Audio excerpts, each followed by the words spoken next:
പുതിയ പാർട്ടി അധ്യക്ഷൻ വരികയാണ്. ഈ തെരഞ്ഞെടുപ്പ് സുഗമമായിരുന്നു.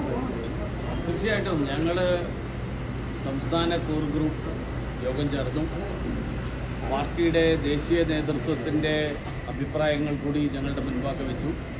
ഞങ്ങളെല്ലാവരും കൂടി ചേർന്ന് ശ്രീ രാജീവ് ചന്ദ്രശേഖറിനെ സംസ്ഥാന അധ്യക്ഷ സ്ഥാനത്തേക്ക് നാമനിർദ്ദേശ പത്രിക സമർപ്പിക്കാനായിട്ട് തീരുമാനമെടുത്തു. ഇപ്പോൾ 2 മണിക്കും 3 മണിക്കും ഇടയിൽ അദ്ദേഹം പാർട്ടിയുടെ എല്ലാ മുതിർന്ന നേതാക്കളും നാമനിർദ്ദേശ പത്രികയിൽ ഒപ്പുവെച്ചിട്ടുണ്ട്.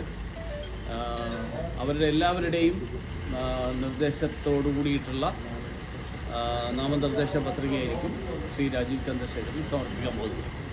വേറെ ഏതെങ്കിലും നാമനിർദ്ദേശ പത്രിക സമർപ്പിക്കാനുള്ള സാധ്യതയും ഞാൻ കാണുന്നില്ല. അതുകൊണ്ട് അദ്ദേഹത്തിൻ്റെ തെരഞ്ഞെടുപ്പ് ഏകകണ്ഠമായിരിക്കും. പക്ഷേ ഔപചാരികമായിട്ടുള്ള പ്രഖ്യാപനം വരണാധികാരിയായിട്ടുള്ള ശ്രീ പ്രഹ്ലാദ് ജോഷിജി ഇന്ന് വൈകിട്ടെത്തിയതിനു ശേഷം നാളെ രാവിലെ സംസ്ഥാന പ്രതിനിധി സമ്മേളനത്തിൽ വെച്ച് നടക്കും. ഈ രാജീവ് ചന്ദ്രശേഖർ BJPയുടെ കേരളത്തിലെ ദൈനംദിന രാഷ്ട്രീയ വിഷയങ്ങളിൽ അങ്ങനെ ഇടപെടുന്ന ആളല്ല. പക്ഷേ അദ്ദേഹം തിരുവനന്തപുരം ലോക്സഭാ മണ്ഡലത്തിൽ മത്സരിച്ചപ്പോൾ ഒരു മികച്ച പ്രകടനം കാഴ്ചവെച്ചു. അതാണോ അദ്ദേഹത്തിന് അനുകൂല ഘടകമാണ്? അദ്ദേഹം വർഷങ്ങളായിട്ട്, അതായത് ദൈനംദിന രാഷ്ട്രീയ പ്രവർത്തനം എന്ന് പറയുന്നത് ജനങ്ങളുമായിട്ട് ബന്ധപ്പെട്ടിട്ടുള്ള പ്രശ്നങ്ങൾ, ആ പ്രശ്നങ്ങളിൽ ഇടപെടുകയും അത് അറിയുകയും ചെയ്യുക എന്നുള്ളതാണ് രാഷ്ട്രീയ പ്രവർത്തനത്തിൻ്റെ അടിസ്ഥാനം. ജനങ്ങളുമായി ബന്ധപ്പെട്ടിട്ടുള്ള പ്രശ്നങ്ങളെക്കുറിച്ച് അദ്ദേഹത്തിന് കൃത്യമായിട്ടുള്ള ധാരണയുണ്ട്. പാർട്ടിയുടെ അത്തരത്തിലുള്ള യോഗങ്ങളിൽ നേരിട്ടും ഓൺലൈനായിട്ടും അദ്ദേഹം കഴിഞ്ഞ കുറേ കാലങ്ങളായിട്ട് സ്ഥിരമായിട്ട് പങ്കെടുക്കുന്നുണ്ട്. അതിനു പുറമെ അദ്ദേഹം കഴിഞ്ഞ ഏതാണ്ടൊരു 2-3 ടേം അദ്ദേഹം രാജ്യസഭാംഗമായിരുന്നു. അപ്പോൾ അതുകൊണ്ട് ഇത്തരത്തിലുള്ള എല്ലാ വിഷയങ്ങളും അദ്ദേഹം കൈകാര്യം ചെയ്ത് പരിചയമുള്ള ഒരാളാണ്. അതുകൊണ്ട് ആ കാര്യത്തിൽ എന്തെങ്കിലും ഒരു ആശങ്ക എനിക്ക് ഏതായാലും ഇല്ല. ഈ തദ്ദേശ തെരഞ്ഞെടുപ്പ് വരുന്നു പറയുമ്പോൾ വളരെ വൈകാതെ നിയമസഭാ തെരഞ്ഞെടുപ്പും വരുന്നു. അപ്പോൾ ഒരു സ്റ്റാർട്ടിംഗ് പ്രശ്നങ്ങൾ ഇല്ലാതെ മുന്നോട്ട് പോകാൻ സാധിക്കുമോ? ഒരു തരത്തിലുള്ള അങ്ങനെ ഒരു സ്റ്റാർട്ടിംഗ് പ്രശ്നം ഉണ്ടാവുമായിരുന്നെങ്കിൽ കേരളത്തിലെ സംസ്ഥാന കോർ ഗ്രൂപ്പിലെ മുഴുവൻ ആളുകളും ഏകകണ്ഠമായിട്ട് ഈ ഒരു തീരുമാനത്തിന്റെ പിന്നിൽ നിൽക്കില്ലല്ലോ. അതുകൊണ്ട് അങ്ങനെയുള്ള ഒരു തരത്തിലുള്ള ആശങ്കയും ഒരു തരത്തിലുള്ള സംശയവും BJPയുടെ മുതിർന്ന നേതാക്കന്മാരിൽ ആർക്കുമില്ല. പാർട്ടിയുടെ സംസ്ഥാന ഘടകത്തിൽ ആർക്കെങ്കിലും ഉള്ളതായിട്ട് ഇതുവരെ ശ്രദ്ധയിൽപ്പെട്ടിട്ടുമില്ല. അതുകൊണ്ട് ഞങ്ങൾ ഏകകണ്ഠമായിട്ട് തീരുമാനമെടുത്തു. ഒറ്റക്കെട്ടായി ഭാരതീയ ജനതാ പാർട്ടി ഇനി വരാൻ പോകുന്ന തദ്ദേശ സ്വയംഭരണ സ്ഥാപനങ്ങളുടെ തെരഞ്ഞെടുപ്പും നിയമസഭാ തെരഞ്ഞെടുപ്പിന് വേണ്ടിയിട്ടുള്ള തയ്യാറെടുപ്പുകളിലേക്ക് കൂടുതൽ ഊർജിതമായിട്ട് നീങ്ങും. കാരണം ആ പ്രവർത്തനങ്ങൾ നേരത്തെ തന്നെ തുടങ്ങിക്കഴിഞ്ഞു. ആ പ്രവർത്തനങ്ങളുടെ തുടക്കം ഇടാൻ വേണ്ടിയിട്ടുള്ള ആലോചനകളിൽ ശ്രീ രാജീവ്ജിയും പങ്കാളിയായിരിക്കും. അദ്ദേഹത്തിൻ്റെ അറിവില്ലാതെയുള്ള പ്രവർത്തനങ്ങളല്ല ഇത്രയും കാലം നടന്നത്. ഇതുവരെ നടന്നിട്ടുള്ള കാര്യങ്ങളൊക്കെ അദ്ദേഹത്തിൻ്റെ കൂടി പങ്കാളിത്തത്തോടുകൂടി തന്നെയാണ്. അതുകൊണ്ട് അത് ഇനിയിപ്പോൾ ആ കാര്യങ്ങൾ മുന്നോട്ട് നയിക്കേണ്ടത് ആളാരാണെന്നുള്ളത് വ്യക്തമായ സാഹചര്യത്തിൽ അദ്ദേഹത്തിന്റെ നേതൃത്വത്തിൽ തന്നെ മുന്നോട്ട് കഴിഞ്ഞ കാലങ്ങളിൽ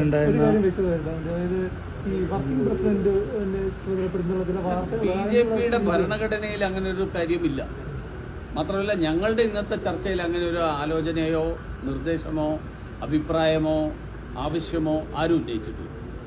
കഴിഞ്ഞ കാലങ്ങളിൽ ഉണ്ടായിരുന്ന പ്രസിഡന്റുമാരെല്ലാം സംഘടനാ തലത്തിലൊക്കെ അടുത്തിട്ടിൽ നിന്ന് ഒക്കെ വന്ന ആളാണ്. പുതിയൊരു അങ്ങനെ അടുത്തിട്ടിലൊന്നും പ്രവർത്തിക്കാത്ത ഒരാൾ ആയതുകൊണ്ട് അവരുടെ പ്രവർത്തകർക്കിടയിൽ ഇതൊക്കെ ആപേക്ഷികമായിട്ടുള്ളതാണ്. കാരണം ഓരോ പ്രസിഡന്റിന്റെയും അനുഭവ പരിചയം വ്യത്യസ്തമായിരുന്നു. ഒരാളും മറ്റൊരാളെ പോലെയുള്ള ആളായിരുന്നില്ല. എന്ന് പറഞ്ഞാൽ തുടക്കം മുതലുള്ള ആളുകളെ ഓരോരുത്തരെടുത്ത് പരിശോധിച്ചു കഴിഞ്ഞാൽ അപ്പോൾ അത് ആ വ്യത്യസ്തമായിട്ടുള്ള അനുഭവം പാർട്ടിക്ക് മുതൽക്കൂട്ടാകും.